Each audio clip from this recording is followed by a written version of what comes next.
Vamos lá, Luciana Gatti está aqui. Que bom que ela veio. Como eu disse, viria outra pessoa para falar da COP, com uma pegada diferente da Luciana, né, que é um sociólogo, ia falar da COP do ponto de vista da questão de gênero, raça e tal. O Júnior Aleixo, mas ele teve um problema de saúde, vem outro dia. Então, Lucianíssima aqui com a gente. Oi, Luciana, que bom que você conseguiu vir. Tudo bem? Olá, mas olha, eu acho que quem foi para a COP deve estar todo mundo meio doente, viu? Porque foi assim fisicamente bastante Foi. desgastante.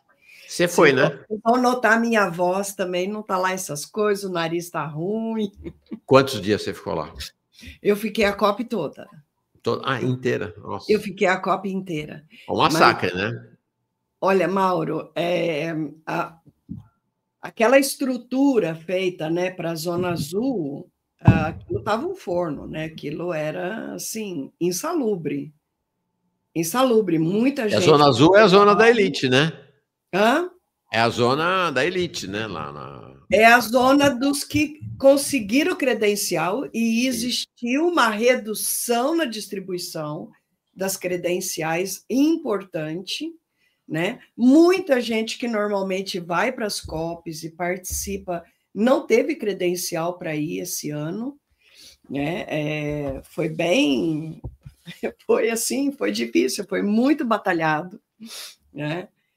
Você E teve credencial. eu tive, mas assim, eu não sabia se eu ia ter até pertíssimo da COP, né? E teve Olha até uma só. pessoa que mandou mensagem lá, porque eu fazia parte de um painel importante, né? E dizia assim: como que uma cientista, né, que trabalha tanto com a Amazônia vai ficar de fora? Né? Era o argumento. Eu pedi para Deus e o mundo me ajudar, mas é assim, teve aquela inscrição até o dia 30 de setembro no GovBR. Eu me inscrevi lá, né? E foi por essa via que eu consegui. Mas acho que esses pedidos de ajudas inúmeros que eu fiz ajudou lá a meu credenciamento chegar. Só Nossa. para você ter uma ideia, a diretora do CEMADEM, da instituição CEMADEM, de desastre, o Centro de Desastres Naturais. Não Não teve credenciamento para ir acredito. para a Zona Azul.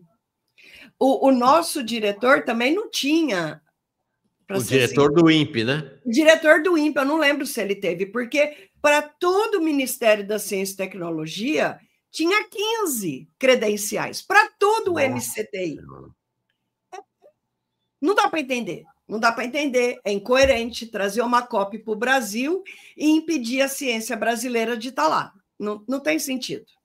Foi uma decisão do Rui Costa e não me lembro de quem mais, de reduzir, porque não tinha hotelaria, mas veja, brasileiro se vira em ficar em casa de família. E eu fiquei num quarto, numa casa de família. A gente se adapta, a gente se vira. Estrangeiro Claro. é que tem essa dificuldade, né?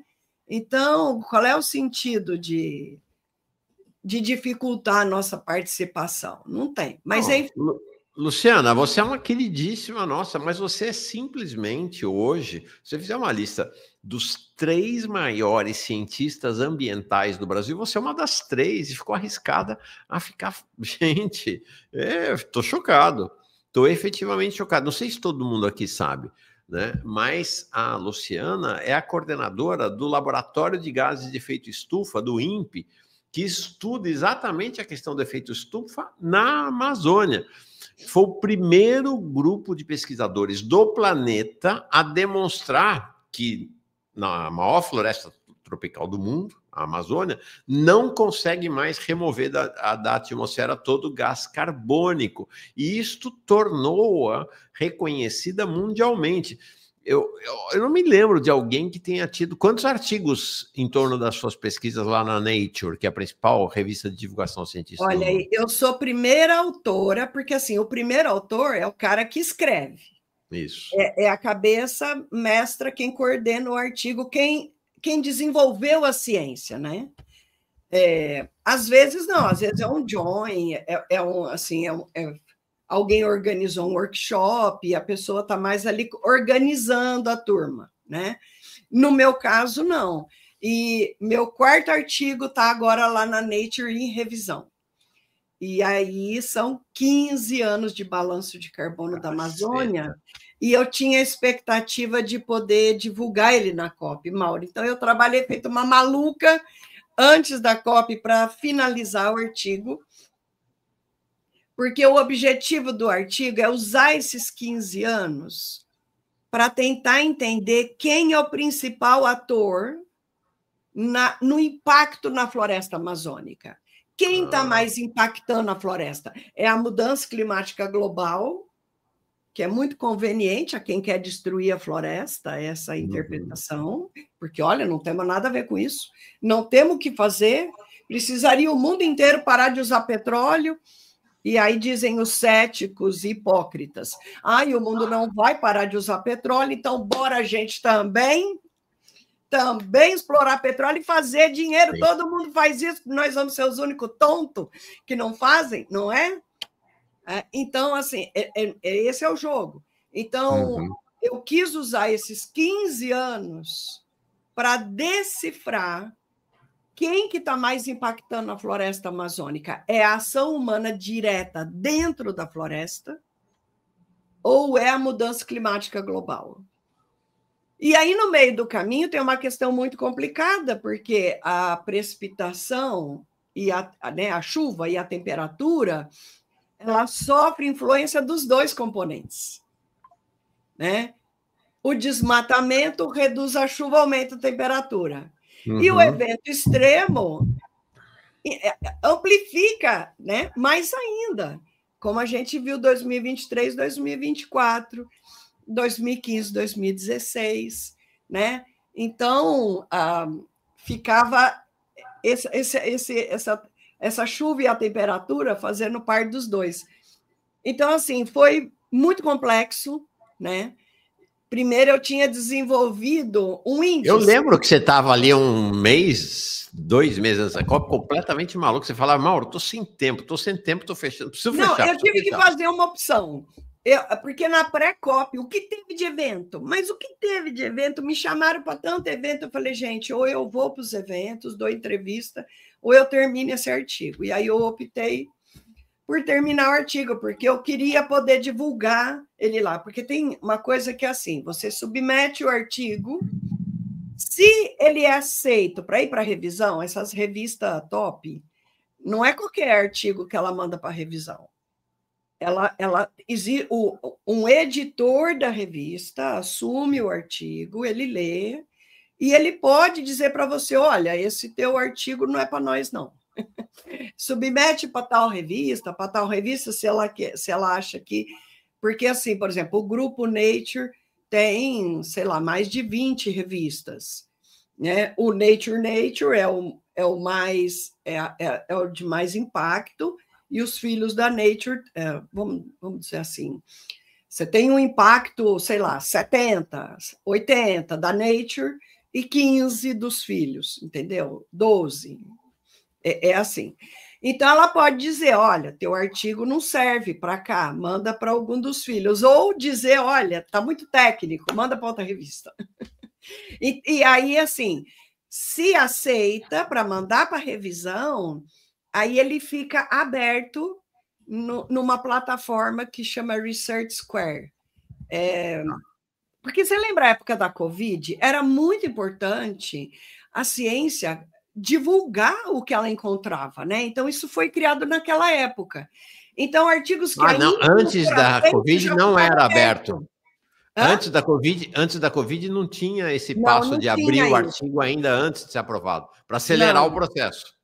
Não tinha. Então, agora tem essa plataforma que fica lá aberto, tem até DOI, e talvez o nosso já esteja lá, porque já tem 3 dias que o nosso artigo foi aceito para revisão. Tá. O meu quarto artigo, né? Como primeira autora, mas da equipe, do laboratório, tomara que saia. É impressionante. Ou seja, você, com esse... Né, não é para se gabar, né, Luciana? Mas o fato é isso. Ninguém no Brasil, até hoje, conseguiu. Você terá, então, provavelmente, 4 artigos na Nature.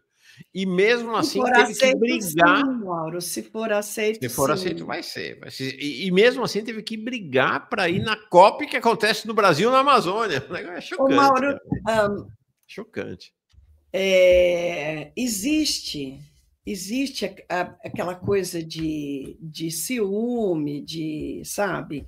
Uhum. E a vida de uma pessoa bem-sucedida nem sempre é fácil, né? Às vezes ela encontra mais resistência no seu próprio meio do que suporte, Uhum. né? E é difícil para mim, tá? Eu fico de fora do monte de iniciativas. Eu não sei por quê, mas eu percebo isso, né? Fazer o quê? Ser humano. Ser humano é ser humano em todo lugar, inclusive na ciência. Uhum, Né? sim. Uhum. Agora, você é Enfim, uma personagem incômoda, né? O próprio governo Lula, né?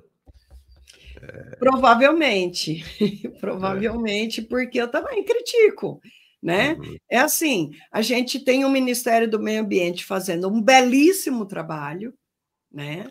E lutando bravamente a resistência. Olha, eu chego a dizer o seguinte: não fosse o Ministério do Meio Ambiente no campo do combate às mudanças climáticas, esse governo teria sido um tremendo fracasso, porque a gente tem dois ministérios extremamente poderosos trabalhando pelas mudanças climáticas, Uhum. trabalhando para acelerar as mudanças climáticas.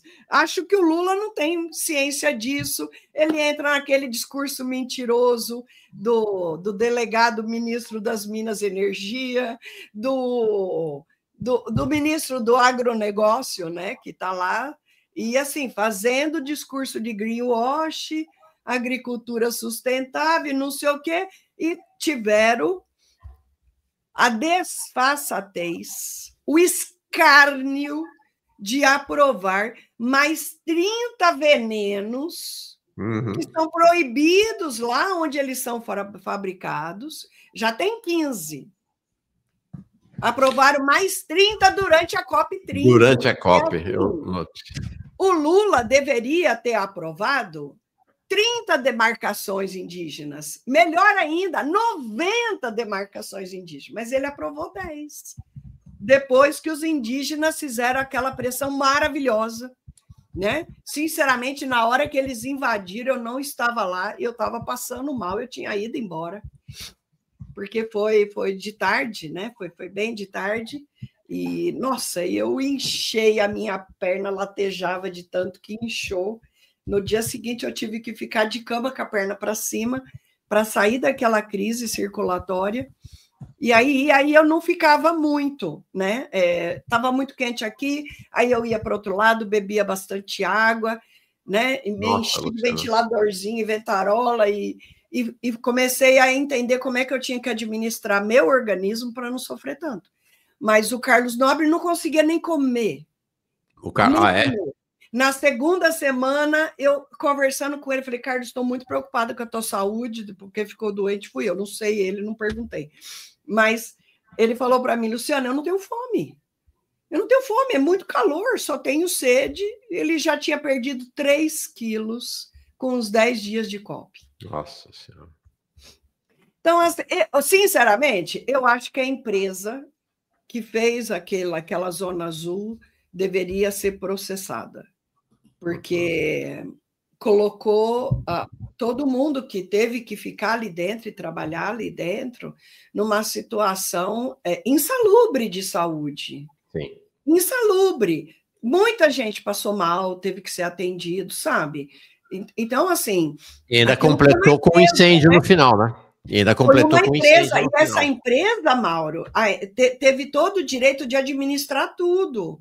Então, Uhum. ela alugava o metro quadrado por um valor absurdamente alto, e aí o pessoal que estava lá fornecendo comida teve que repassar. Então, assim, um prato de comida não era menos do que R$100. Caceta. Um pedaço de pizza era 40, 44, né? E aí tinha lá um lugar que era um bandejão, assim, não era um bandejão, mas era um self-service. Lá era 40, mas lá primeiro era para os voluntários, lógico, né? O cara já é voluntário. Está lá trabalhando de graça, tem que, no mínimo, ter prioridade para comer num valor um pouco mais decente. Então, só era aberto às 2 horas da tarde para o resto, né, das pessoas.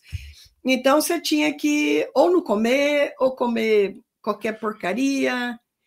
Ô, Luciana, eu não Enfim. sei se você sabe, mas nós contamos aqui com exclusividade a empresa que organizou a COP, a Organização dos Estados Ibero-Americanos, um negócio estrambótico assim, ela, em 2023, a Janja chegou a ser anunciada como alta dirigente desta organização.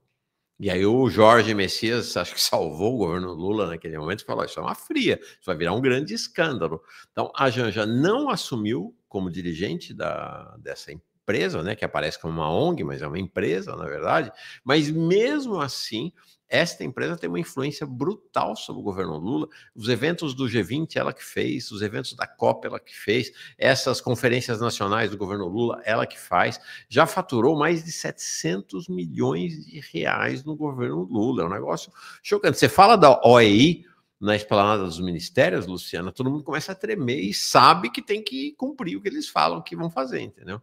E aí fizeram isso que fizeram lá e que acabou.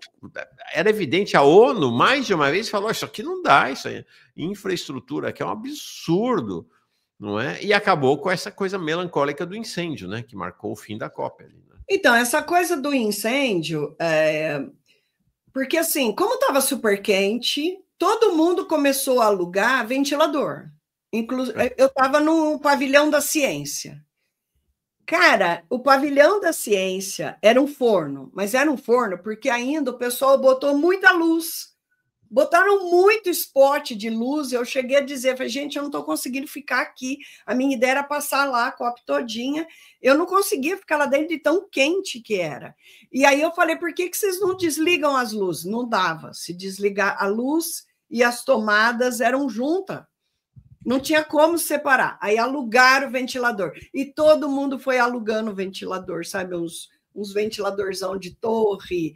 Então, assim, a demanda elétrica foi aumentando, foi aumentando, foi aumentando. Eles botaram ar-condicionado subdimensionado, sabe? Eu acho que isso deveria, sabe? Eu acho que deveria ter um processo contra a empresa, porque realmente, assim, foi um abuso o que eles fizeram com a gente, sabe? Foi muito ruim. Mas, enfim, o que eu acho que foi extremamente positivo da COP? A mobilização social. Para mim, o grande ganho da COP foi ter botado na boca do brasileiro a discussão de mudança climática. A quantidade de pessoas da sociedade brasileira, da sociedade civil, dos movimentos, que foi para a COP participar. Olha, teve a Cúpula dos Povos na Universidade Federal do Pará, teve uma quantidade de eventos gigantescos fora da Zona Azul e da Zona Verde, né? Tinha o Museu Emílio Gueldi, que foi a Casa da Ciência. Tinha bom, a Embrapa teve o agronegócio, mas também teve o MST, tinha de tudo lá. Tinha agrofloresta e tinha a turma que a gente não gosta muito, né, Mauro? Sim. Olha, o pessoal foi alugando espaços, né?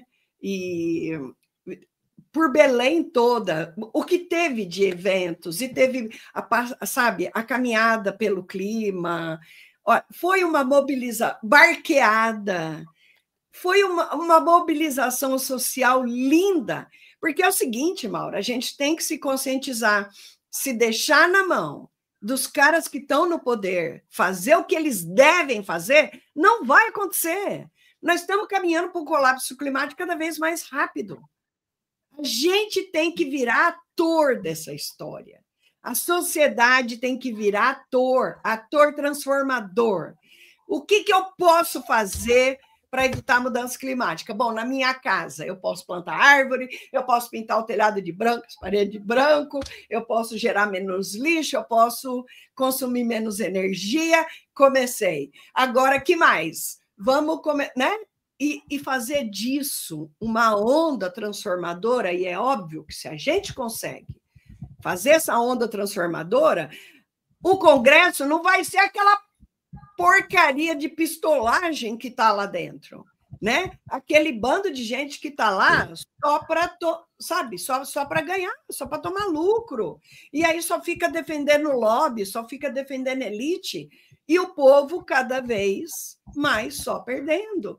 Então, assim, a gente tem que fazer uma mega campanha, sabe? Só votar em quem fala em mudança climática e quem fala em governar pensando nas mudanças climáticas e na proteção das pessoas, em representação das pessoas, né?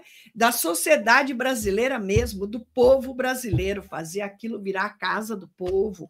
Sim. Enfim, a gente precisa mudar o poder no país, né? E porque assim, essa elite arruma o discurso que ela quer para continuar desmatando, para continuar nos envenenando, né?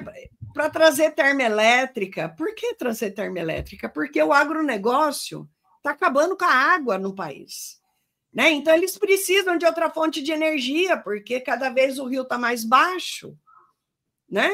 Então precisa ter outra fonte de energia estável. Agora, você falou desse tema da mobilização social, Luciana, uma coisa que para mim é admirável é vocês, cientistas, os quilombolas, os povos ribeirinhos, a juventude, a classe média de esquerda, todo mundo reconheceu que a liderança disso que se apontou como o principal evento da COP, a mobilização social, tinha de direito a liderança indígena, de que os povos indígenas eram os líderes, né? Todo mundo reconheceu isso, impressionante também. Né?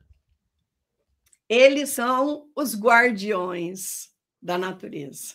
Uhum. Aliás, teve um evento lindo de um documentário que eu fiz parte, We Are Guardians. Uhum. Nós somos guardiões. Está na Netflix, todo mundo pode ver, gente. O pessoal está batalhando para ir para a Netflix internacional, só está aqui no Brasil. Assistam lá na Netflix. O documentário é lindíssimo e mostra a luta dos povos indígenas, que são o tempo inteiro invadidos por madeireiros, né? Por grileiros, e aí a polícia não defende, né? É a ausência do Estado. Então, eles se organizam para defender as terras indígenas. Então, assim, e numa luta tremenda, né? Numa luta tremenda e com pouquíssimo apoio, inclusive do atual governo. Então, assim, é muito bacana o movimento dos indígenas, o que eles fazem, e realmente, assim, eles estão batalhando por algo para todos nós, né? A natureza, nós somos dependentes da natureza. Sim. Né? A natureza, a floresta, as matas, as árvores fazem parte do equilíbrio climático, né? E o maior enfrentamento que a gente tem que fazer, Mauro, é dessa ideia de que natureza é desperdício de terra. Essa é a base do nosso problema, né? Que é essa ignorância. Sim. De que cada árvore faz parte do equilíbrio climático. Então, se a gente está desmatando feito uns malucos, é óbvio que a gente vai ter um desequilíbrio gigante. Uhum. Sabe, o desastre de 2023 e 2024 não é um azar global. Não é, sabe? A Amazônia só sofreu daquele jeito por interferência desses eventos globais. Não é. E eu encontro resistência até dentro da ciência na hora que eu afirmo isso.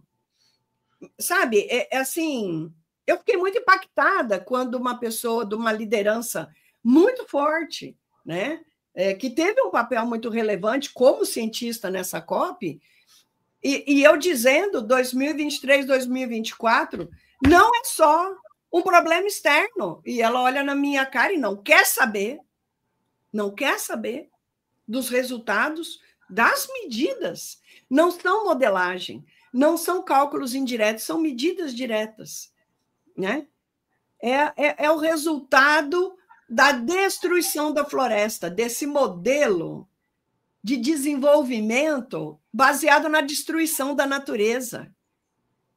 Que desenvolvimento é esse? Que ser humano é esse que se descolou da natureza e esqueceu que ele é parte dela? Sim. E esqueceu que tudo que está nesse planeta é conectado um com o outro. Que cada um que sai do equilíbrio vai afetando em cadeia, né? Todo o resto. A gente ficou muito artificial, né? Artificial. A natureza está lá e nós estamos aqui, a comida no supermercado, e a gente pode destruir toda a natureza. A gente pode controlar tudo. Não, a gente não controla tudo. Você trouxe esse estudo para a gente? Para mostrar para a gente? Ô, Mauro, eu te mandei um arquivo, não sei se você pegou. Já peguei. Ah, tá. Olha, então a gente pode começar. Mostra o slide 13. 3 ou 13? 13. Me diz aí que eu não estou vendo a numeração, você me diz quando chegar nele. É um paliteiro azul marinho. Paliteiro. Chegou. Esse. Pronto. Mauro, sabe o que é isso? Esse é o balanço de carbono para cada ano da Amazônia. Tá. A primeira coisa que a gente vê é que existe uma variabilidade gigantesca. O que faz a gente ter... O que é um balanço, né? O balanço é a resultante de todos os processos de remoção de CO2 e de emissão de CO2. É a resultante. Bom, primeiro, a gente olha isso e fala, nossa, que variabilidade. Por que tem tanta diferença de um ano para o outro? Segundo, puxa, a maioria dos anos está positivo. Positivo significa que tem mais emissão do que absorção. Só tem 2 anos que tem absorção. Na verdade, só tem um, é 2018. O 2011, vamos chamar ele de neutro, porque assim é tão pouquinho para baixo, dependendo da diferença na continha ali, ele pode ficar um pouquinho para cima, um pouquinho. Vamos chamar ele de neutro. Bom, o que é neutro? Quer dizer que a floresta conseguiu absorver tanto carbono que ela compensou todas as emissões humanas e naturais. Bom, como que uma floresta absorve carbono? As árvores, quando elas estão fazendo fotossíntese, ela está assimilando o CO2 que está na atmosfera, né, o dióxido de carbono, e está incorporando no seu tronco, nas raízes, nos galhos, nas folhas. O carbono, gente, é o que produz a lignina, que é toda a estrutura vegetal, né? Então, na hora que qualquer planta está crescendo, está tirando CO2 da atmosfera. Bom, aí, e quais são as emissões? A própria planta respira. Uma floresta madura deveria absorver CO2 na fotossíntese e emitir na respiração no mesmo grau, né? Era para uma floresta madura estar neutra, estar nivelada, né? Na medida que está morrendo árvores, também está nascendo, desenvolvendo. A hora que morre uma, abre a clareira, o sol vai lá, e outras que eram pequenas vão, né? Então, era para uma floresta madura estar no equilíbrio. Mas, então, nós temos a respiração da árvore, nós temos a respiração do solo, e aí nós temos a decomposição. A decomposição é a árvore que morreu, é a folha que caiu, o galho que caiu, os bichinhos que vão morrendo, essa é a decomposição natural. Mas aí tem a decomposição da atividade humana, porque o ser humano vai lá e desmata, ele tira os caules de mais valor, né? E as madeireiras exportam, boa parte ilegal, né? Isso vai entrar na construção civil, vai para os Estados Unidos fazer casa de americano, vai até para a China essa madeira, né? Para a Europa. E aí depois ele está com fogo na floresta. Então, aí também tem a emissão do fogo. E depois que queimou, fica lá decompondo.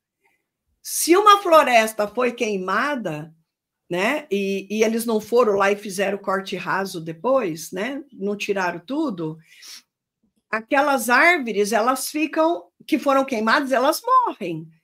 E ficam lá decompondo por décadas. Então, a gente mede CO2 na atmosfera, é o CO2 que está na atmosfera, não é cálculo, não é modelo, é medida de concentração de CO2 no ar. Mauro, este é o único projeto de medidas que consegue responder, baseado na medida direta, o que está acontecendo com a Amazônia. O teu projeto, o teu laboratório? Exato, essa medida é única, por isso que a gente tem uma ciência tão reconhecida no mundo inteiro. Apesar de que no Brasil não é muito, né? Infelizmente. Mas porque assim, são dados únicos, né?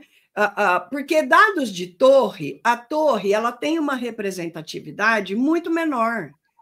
Não dá para você pegar um dado de torre e dizer que ela representa a Amazônia, ela representa um espaço pequeno. Mesmo aquela torre de 300 metros de altura, que é a do Torre Ato, ela não tem condição dela representar a Amazônia toda, né?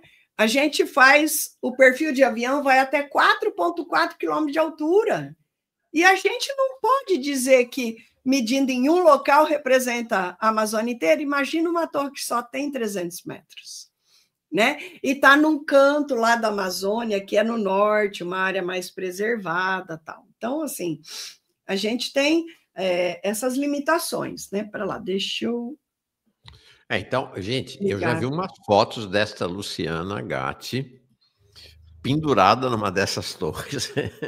É chocante, gente. A altura da torre é chocante. E já vi também a cena de você lá conversando com o piloto e tal, para sair os aviões para fazer a medição, né?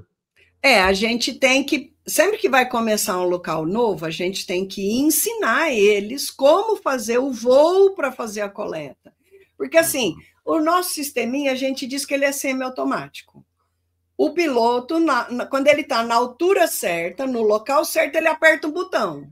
Aí o sistema faz tudo. Liga as bombinhas, né, os compressores, e abre válvulas, aí o ar começa a passa 5 litros no cano da entrada de todos os frascos, passou 5 litros, aí abre a válvula da frente, a de trás do frasco, que vai coletar o ar daquela altura, e aí passa 10 litros de ar para limpar legal aquele frasco, não tem nenhum contaminante, e ele vai ser só aquele ar daquela altura. Acabou, vem lá no sistema, essa metodologia foi desenvolvida por vocês? Oi? Desculpa. Essa metodologia foi desenvolvida por vocês? Não, foi desenvolvida pela NOAA. Tudo que a gente faz, Mauro, a gente aprendeu com a NOAA, o departamento que o Trump quer fechar. Eu não sei como é que está lá, se eles vão retornar quando o Congresso voltar. Eu ouvi dizer que 1.000 profissionais foram demitidos, não sei de que setor, porque eu estava naquela loucura de COP, né? E aí eu voltei doente e, olha, eu estou de férias, mas cada dia eu tive que fazer uma coisa. Essa minha primeira semana eu ainda não pude curtir as férias. O que é NOAA?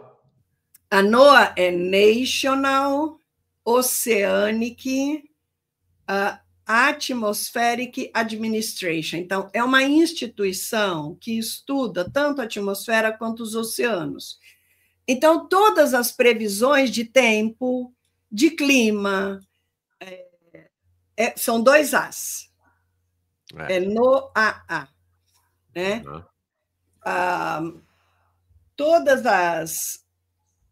Todas as previsões de tempo, sabe, a base de informação para modelagem, um monte de coisa vem da NOAA. E assim, o Trump quer acabar com isso, né? É uma ideia de deixar a gente no escuro, né? Sem informação, sem saber o que está acontecendo. Os satélites que medem estão perdendo equipe para continuar medindo. As medidas, o monitoramento, o DETER, o PRODES, o MapBiomas usam Landsat, e a NASA não vai ter equipe para trabalhar, para dar suporte para essas imagens que estão sendo geradas. É deixar a humanidade sem informação do aumento da temperatura, do aumento das concentrações de gases de efeito estufa e do aumento da destruição da natureza, né? Então, cara, olha, eu acho que a gente fica assim com umas explicações simplistas, sabe? Essa organização internacional da extrema-direita, para mim, ela tem um plano, porque assim, Mauro, se a gente não fizer nada, nós vamos assim ter uma redução populacional gigantesca em catástrofes, né? A gente está caminhando para uma barbárie absurda. Então, o que está por trás? Eu acho que é uma constatação de que não tem como sustentavelmente gerar alimento, energia para uma população que é cada vez maior no mundo. Então, para mim, isso é um plano de extermínio, aonde eles estão escolhendo quem vai sobrar. Bunkers são a 4ª maior emissão de gás de efeito estufa hoje. Os caras estão, sabe, vendo quem que... Eu me lembro de um filme que tinha umas naves, né? E se salvou quem embarcou nas naves. É mais ou menos isso. E eles querem uma ditadura global, bem naquela coisa assim de sabe, quem ficar aqui... Quem ficar aqui é uma loucura, mas assim... Bom, vamos voltar para cá. Deixa eu te perguntar. Então, isto que vocês fizeram, isto aqui, este paliteiro azul, como você falou, é a resultante das medições que a sua equipe faz ano a ano na Amazônia, com uma metodologia reconhecida internacionalmente, desenvolvida pela NOAA. Exato. Né? A instituição dos Estados Unidos. Ok. Exato. Agora, esses dados são reconhecidos e legitimados, ninguém contesta. Pelo que eu entendi, o grande problema é como interpretar, né? Quer dizer, é a interpretação da origem desse fenômeno que está acontecendo lá, não é isso? Olha, primeiro, você pode pegar esses dados e aplicar eles em modelos. Tá. E aí os resultados que eles vão obter são outros, né? Tá. São outros. O modelinho que a gente tem, a gente chama de modelinho caixa, né? Onde a gente pega a concentração de ar, a concentração dos gases de efeito estufa que a massa de ar tinha quando entrou no Brasil, e a gente vê a diferença do que tinha aqui no local que a gente coletou. Então, ao longo do caminho, essa massa de ar ganhou ou perdeu carbono. Então, mas quantos dias levou para chegar até aqui?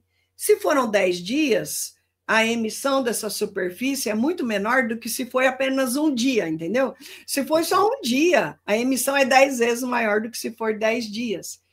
A gente... é um método muito mais complexo, você tem que levar um monte de coisa em consideração, mas a base é essa, né? Então, a gente faz a integração desse perfil. Existe quem faz modelagem, diz, mas vocês fazem um método muito simples, né, tal, e aí eu desenvolvi um produto que é o perfil médio anual, é só medida, Mauro, é medida, não tem modelo nenhum, não tem nada, é medida. Por que chama perfil, né? Porque ele começa lá em 4,4 quilômetros de altura e vai tendo as concentrações até perto da superfície. Se a concentração se aproximando da superfície aumenta, significa que a superfície é uma fonte. Se a concentração diminui, significa que a superfície é um sumidor, ela está absorvendo. Então, assim, primeiro eu apresento os perfis verticais, essas médias anuais. são incontestáveis, está lá o resultado e eles batem com o nosso resultado, eles são completamente proporcionais, né? Agora, então, assim, para dizer que esse método é sólido, você pode, em termos de quanto que emitiu, talvez não seja isso, talvez seja um pouco mais, talvez seja um pouco menos, mas não tem como a gente ver que a Amazônia é uma fonte, na verdade, ela ser um sumidouro. Aí não tem como, sabe? É uma maneira da gente validar o que a gente faz. Agora, pode mostrar de novo essa figura que você estava mostrando, Mauro. O paliteiro? Essa figura conta uma história incrível. Essa aqui? Essa figura... Ai, por que ela tem aquele pretinho ali? E, ô, Mauro, eu vou fazer o seguinte, porque ela está muito pequena. Deixa eu ver se eu consigo pegar aqui de outro jeito, peraí. Eu vou ver se eu consigo mandar só ela para você. Espera lá. Deixa eu colocar aqui para você botar ela bem grandona, porque ela é uma figura complexa. Mauro, vê se você consegue. Eu dei um copy-paste aqui. Tá. Um minutinho só, peraí. Acho que eu fiz um milagre. É uma linha arada, né? Mas eu vou explicar direitinho o que é. E, assim, essa figura, na verdade, elucida muita coisa sobre a Amazônia. Ah, legal. Peraí, deixa eu ver se o que você mandou para mim resolveu, se não, estou vendo já outra alternativa aqui. Ah, acho que vai melhorar, sim. Vamos ver. Estou baixando ela aqui. Porque eu dei copy e paste, não sei nem que formato que chegou aí para você. Vamos lá, peraí, deixa eu tirar daqui e botar aqui. Gente, eu sou operador aqui. Fazemos qualquer negócio. O mago, acho que melhorou. Melhorou. Mago, olha aí, tá vendo? Ficou ótimo. Tá. Bom, olha só. Esse azul escuro, essa linha azul escura, é o balanço mensal da Amazônia inteira. A gente mede em 4 locais, em cada locais faz 2 perfis de avião por mês, a gente tira uma média, e aí a gente tem uma maneira de calcular considerando proporcional quanto que cada área que a gente mede representa perto do todo, né? A gente faz uma espécie de uma média ponderada, né? Onde cada um... Então, uma área que representa uma área enorme vale mais do que uma área que representa uma área menor. Cada uma tem seu peso. Tá. Então, essa linha azul escura, né? Ela está contando o que a Amazônia foi a cada mês. Isso é único, Mauro. Isso é único. E aí é o seguinte, do 0 para cima foi fonte. Do 0 para baixo foi sumidouro. Retirou carbono da atmosfera. Bom, e aí a gente vê... tá vendo essa linha rosa? Essa linha rosa chama ONI. O ONI, ele é o índice do El Niño e do Laninha, que é uma região lá na faixa equatorial do Oceano Pacífico, bem em cima do Equador, né? E que interfere muito com a Amazônia. Então, quando ele é maior do que meio, ele chama El Niño. Quando é menor que menos meio, ele chama Laninha. Tá. Quando ele é El Niño, ele está provocando seca na Amazônia e temperatura alta. Quando ele é Laninha, menos de menos meio, né, para baixo de menos meio, ele está provocando chuva e temperatura mais baixa. Então, olha como os picos de absorção de carbono que tem 2010, 2011, 2012... Aí tem ali 2017, 2018, 2020, 21, 22, 23. Mauro, eu não entendia essas absorções em 2010, mas 2010 foi um ano com tanta emissão. Quando eu fiz essa figura e joguei esse índice, né, do El Ninho, né? Oscilação Ninho Index, né? Então, é um índice de oscilação do ninho, tanto para El Ninho quanto para Laninha. Tá. E aí, esse azulzinho light, grossinho, é um índice da temperatura no Oceano Atlântico Norte, mas na faixa tropical, mas é do Equador para cima, que também acima de meio, né? E a barra dele é a barra da direita, tá? E na barra da esquerda é o fluxo do carbono. E aí o que a gente vê? Olha, todos os anos que teve uma absorção importante da Amazônia, a gente teve laninha. Uhum. Você está vendo? Sempre que tem um pico grande para baixo, está lá o rosinha. Que é o nosso desejo, né? O nosso desejo seria sempre os picos estarem para baixo, né?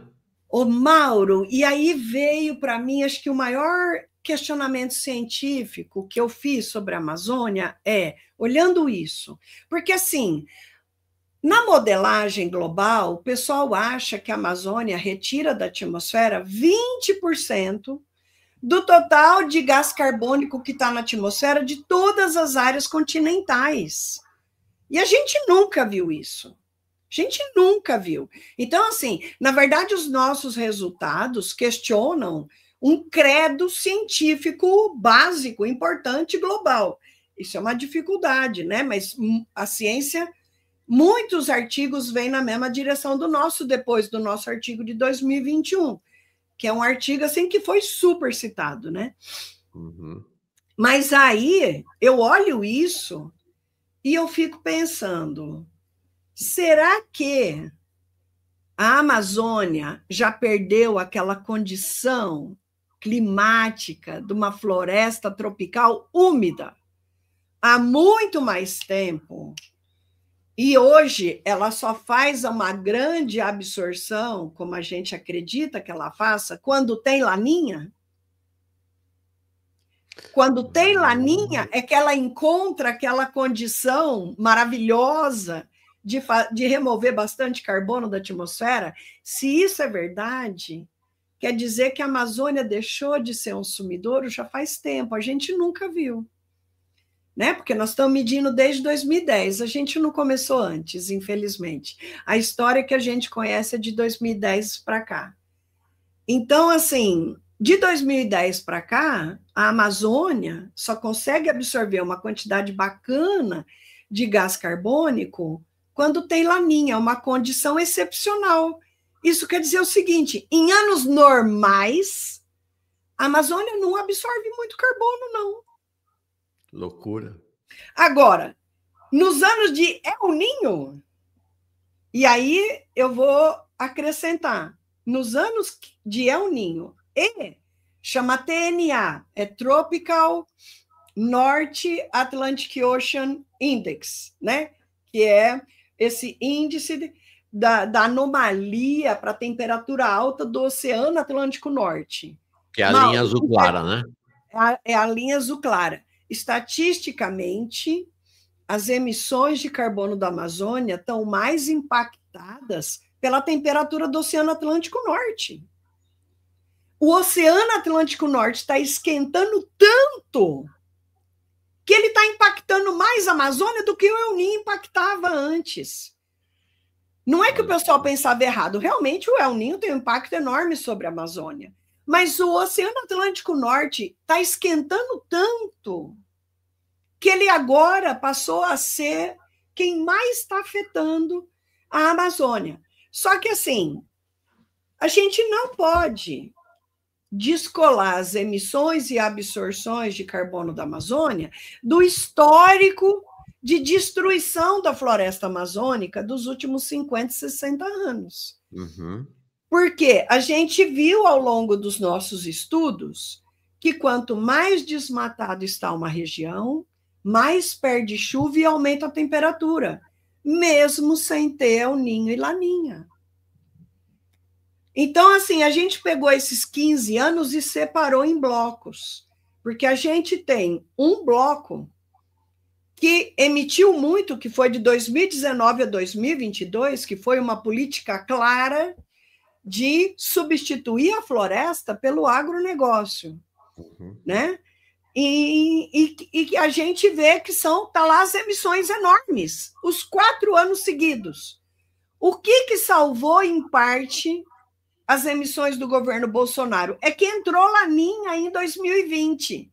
Teve Laninha 2020, 21, 22, vocês viram que foi assim, cada vez absorvendo mais?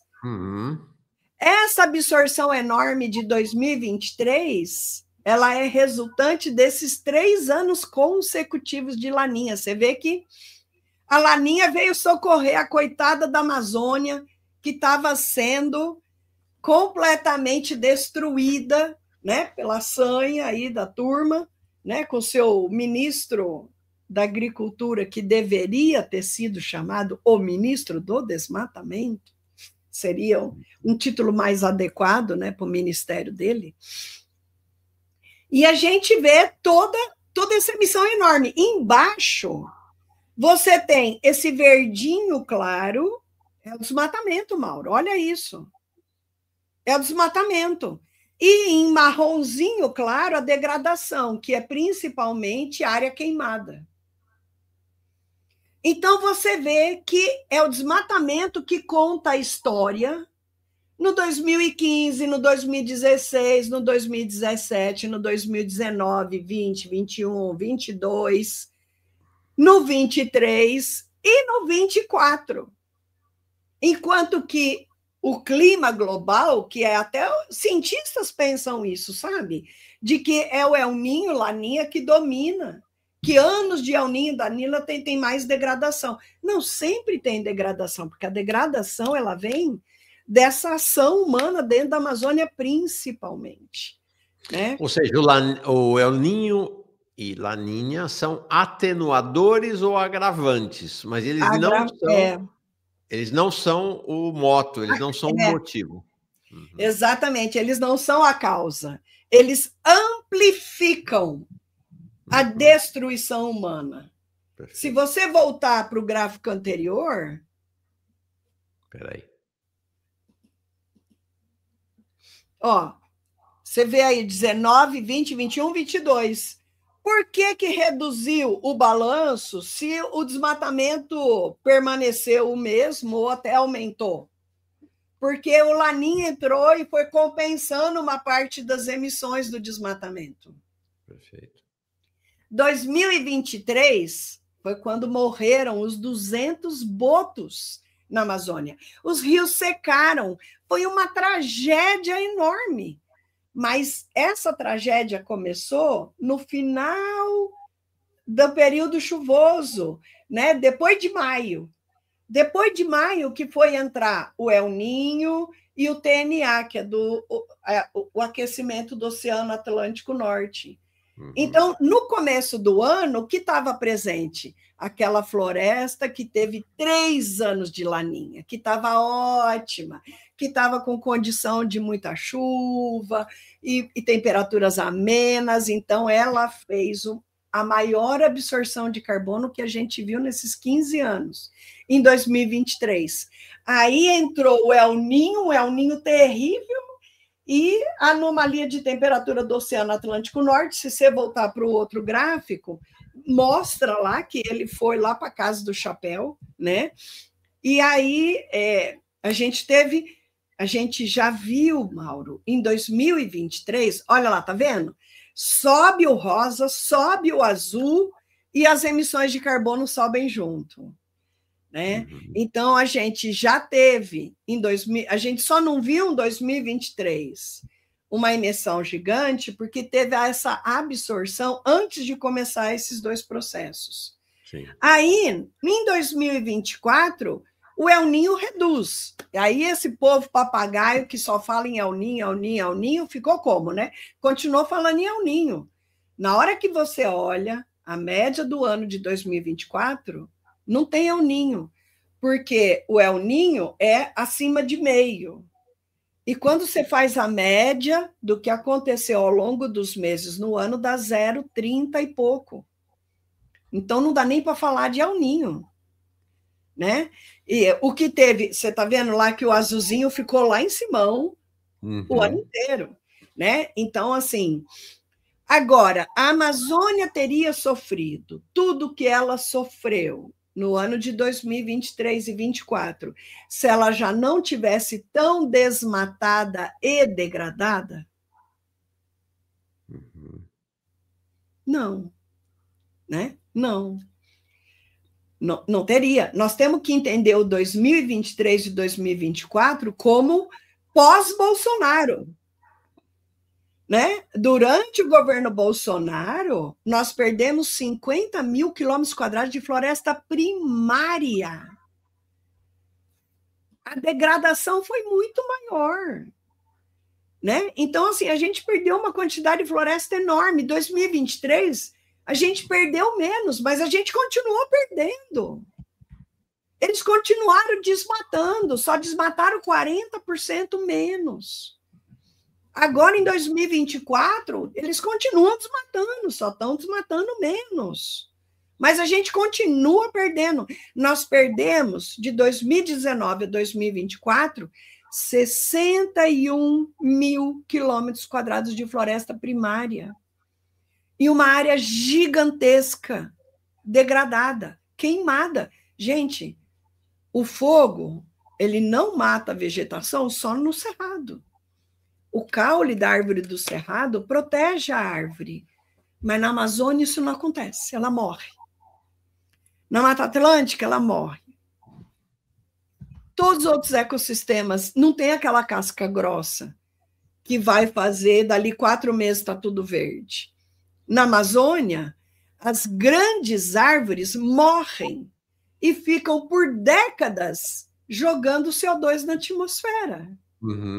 Então, assim, e a gente tem que olhar para a Amazônia entendendo que ela é uma proteção contra as mudanças climáticas, principalmente para o brasileiro.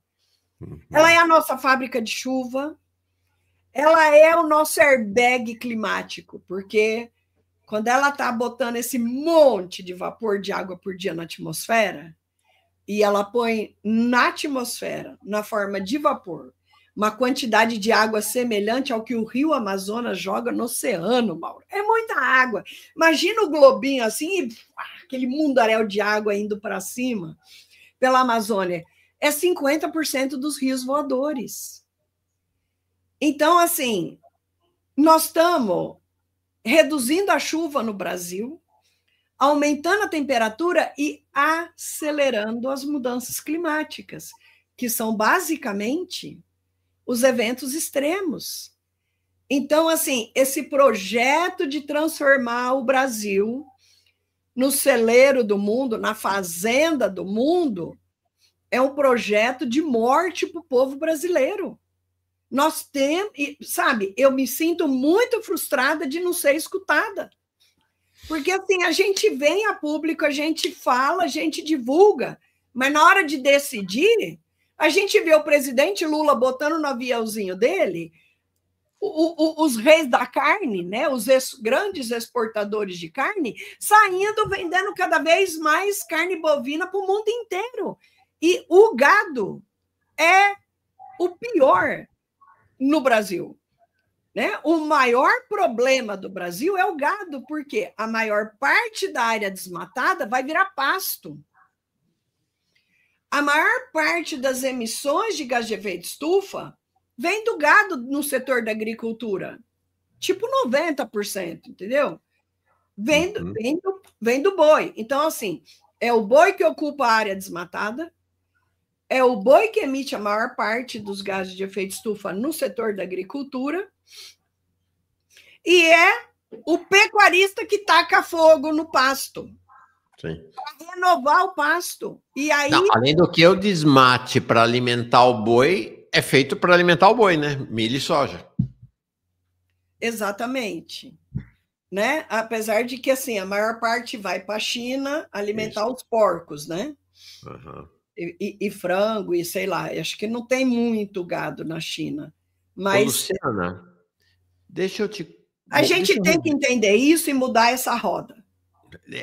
A gente tem, se presidente Lula não romper com esse agronegócio da morte, sabe? A destruição da floresta e o envenenamento do povo brasileiro, não adianta nada, sabe? Em termos de mudança climática, o Ministério do Meio Ambiente está lá num esforço heróico para reduzir o desmatamento e os filhos da mãe estão tacando fogo na floresta amazônica. O uso do fogo é assim, ó, o desmatamento caiu e o fogo aumentou. Os caras descobriram, porque assim, ao longo do tempo, a floresta foi ficando cada vez mais inflamável, porque a estação seca está cada vez mais seca, mais quente e mais longa. Então, o fogo passou a ser uma ferramenta de desmatamento. E que é difícil de provar que foi o cara que tacou fogo. Não tem ninguém filmando. A Amazônia é gigante, né? Então, e aí? Como é que você culpa esses caras? Teve um anúncio que me deixou muito feliz do secretário do combate ao desmatamento, né? O André Lima. Ele disse o seguinte, que o proprietário de uma área que pegou fogo, ele pode dizer, falar, tacaram fogo ali, não fui eu, não tenho nada a ver com isso, e é difícil provar que não, mas ele é criminalizado por omissão. Porque aí você tinha brigada de incêndio, quais eram os mecanismos que você tinha para esse fogo não se alastrar? Né? Quais são as medidas que você tinha para a tua área não queimar? Se ele não tinha nada, ele é criminalizado por omissão. Ô, Luciana, deixa eu colocar aqui umas mensagens com uma pergunta, e aí eu tenho mais uma pergunta para você, para a gente encerrar. Ó, o Pedro Dark entrou como novo membro aqui, a Carla Ayashi também chegou como nova membra. Depois tem mensagem aqui do Caco Batsi, do Ministério sobre outros assuntos, eu leio daqui a pouquinho. O Diogo Chakra diz, incêndio COP30, líderes falam de clima enquanto o povo se queima, 3 internados, PF investiga negligência, precisamos de mais Lucianas Gats. O Perrenal Corpa também chegou como novo membro, Elza O Prendiz também, Diogo Chakra, achei que já deve ter renovado. Rodolfo Pinto mandou aqui um apoio dele. O Clyde dizendo, precisamos de um resumo escrito dessa pesquisa. Eu acho que já está lá no site da Nature, né, inclusive. Né, olha, eu estou na dúvida, Mauro, se eu divulgo agora, né, o estudo antes dele, porque assim, ele foi aceito para ir para a revisão dos pares. Vai ser escolhido 3 cientistas especialistas no assunto e eles vão revisar o artigo inteiro. Então, o artigo, que se Deus quiser vai ser publicado, vai ser um artigo corrigido, veja, não no resultado, mas vamos supor que eles peçam mais análises de uma determinada maneira, seria bacana, enriquecedor se vocês fizessem, né, mais coisa aqui, mais coisa ali. Então, assim, o artigo vai incrementando conforme vai indo a revisão. Perfeito. Então, eu estou na dúvida se eu espero ele ser aceito para ir divulgar ou se eu divulgo agora, porque ele já está lá público no Research Square. Perfeito. Então, eu não sei, eu estou nessa dúvida. Qual a tua opinião, Mauro? Eu esperaria. Para ter a versão final dele, né? Eu esperaria. Ó, a Mônica chega aqui como mandando super sticker, super generosa, e o Reinaldo, de certa maneira, você já respondeu a pergunta, professora, continua passando a boiada no governo Lula? Olha, depende, né? A boiada do Ricardo Salles era de liberar geral o desmatamento. Então, isso não, né? Isso não. Mas o agronegócio, porque assim, tem a moratória da soja. Mauro, o slide 11 tem a área de soja plantada na Amazônia e a área de pastagem. Espera. Esse aqui? Isso. Então, veja que durante o governo Lula, a área de soja aumentou mais ainda. Uhum. Então, assim... China! China! E aí, nessa coisa aí... Mas veja, todo mundo celebra que a China vai comprar mais soja do Brasil e não vai comprar soja dos Estados Unidos. Gente, eu escuto isso como vai ter mais desmatamento no Brasil, porque não tem milagre. Onde que eles vão produzir essa soja? Eles vão querer desmatar. Aí, o que eles fazem? Tá, é proibido desmatar, apesar de que eles desmatam, tá? A gente com o avião vê, eles vão tirando assim fatias. O tempo inteiro eles estão desmatando. O tempo inteiro eles estão ampliando a área plantada. Mas aí eles compram área de fazenda, de gado. Então não foram eles que desmataram, já era desmatado, mas aí o cara que produz, né, que tem pastagem, ele vai e compra do grileiro, a área que ele acabou de desmatar. E o grileiro só desmata porque ele sabe que ele vai vender. Então, se não fizer uma moratória da pastagem e da soja, não vai funcionar. Nós temos uma moratória da soja, que a soja não para de crescer. Então, assim, governo Lula, se não reduzir a área da soja na Amazônia e a área de pasto na Amazônia, não tem como proteger a Amazônia. Nós precisamos recuperar toda a área perdida durante o governo Bolsonaro e durante o seu governo. Foram 50 mil quilômetros quadrados de floresta primária perdida no governo Bolsonaro e 11 mil perdidos no seu governo. Mas a gente precisa recuperar esses 61 mil para a gente voltar a ter a floresta refreando as mudanças climáticas e protegendo o povo brasileiro de eventos extremos. Luciana, última pergunta para você. Se dedicou aqui, eu sei que seu tempo é super restrito, dedicou a nós aqui quase 1h30 já. A Amazônia, que acho que é uma pergunta definitiva em relação à COP. A Amazônia sai melhor ou pior dessa COP30?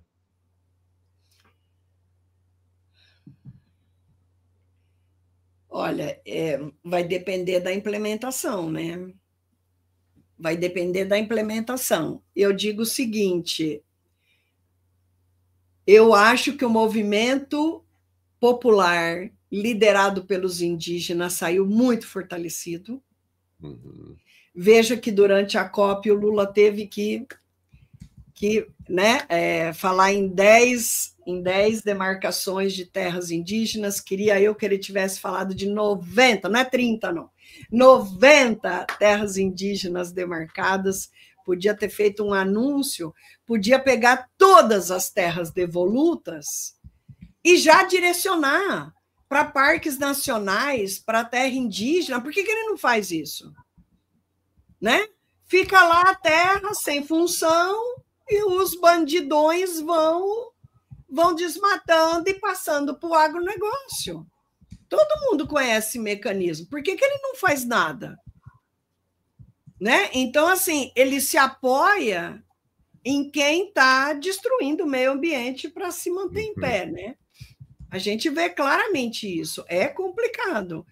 Mas, assim, se a gente não enfrentar isso, nós não temos esperança. E o Brasil, a população brasileira, está sofrendo muito de eventos extremos. Né? Então, assim, precisa ter esse enfrentamento. Né? Sabe, eu gostaria muito de ter a oportunidade de falar com o Lula e explicar para ele tudo o que ele está fazendo de errado. Mas a gente não tem canal, a gente não chega, sabe? Você veja, teve um comitê científico. Essa foi a primeira COP que teve um comitê científico. E a questão número 1 é a redução do uso dos combustíveis fósseis. Ficou de fora. De que adianta? Os caras não escutam ciência. Quem fala mais alto nesse mundo capitalista, essa barbárie capitalista, é o lucro dessa elite que está levando à extinção, à 6ª extinção no planeta Terra. Então, e aí, nós vamos assistir? Sabe, a gente tem que arrumar nosso jeito de mudar esse jogo, né? E pela nossa sobrevivência, gente, não é uma questão de política, é uma questão de sobrevivência. As pessoas têm que achar força dentro de si para dizer não, não concordo com essa destruição do mundo que eu vivo, sabe? A gente é parte da natureza, não tem como a gente sobreviver destruindo a natureza dessa maneira. Luciana Gatti, cientista ambiental brasileira, está aí. 4, está caminhando para 3, caminhando para a 4ª publicação lá na Nature. Não tem precedente no Brasil, só o governo brasileiro não escuta ela, lamentavelmente. Obrigado, Luciana. Obrigado mesmo, viu? Você é muito necessária. Um beijão. Eu que agradeço, Mauro, porque é de uma frustração saber tudo que eu sei e não compartilhar. Então, obrigada. Obrigada, Mauro. Nossa, obrigada a todos por me deixar compartilhar com vocês o que eu sei, porque o que eu sei não vai fazer a menor diferença se ele não for socializado, se ele não for assimilado por todo mundo. Não faz a menor diferença. Né? Então, obrigada. Obrigado a você, Luciana. Beijão, viu? Obrigado mesmo. Beijão.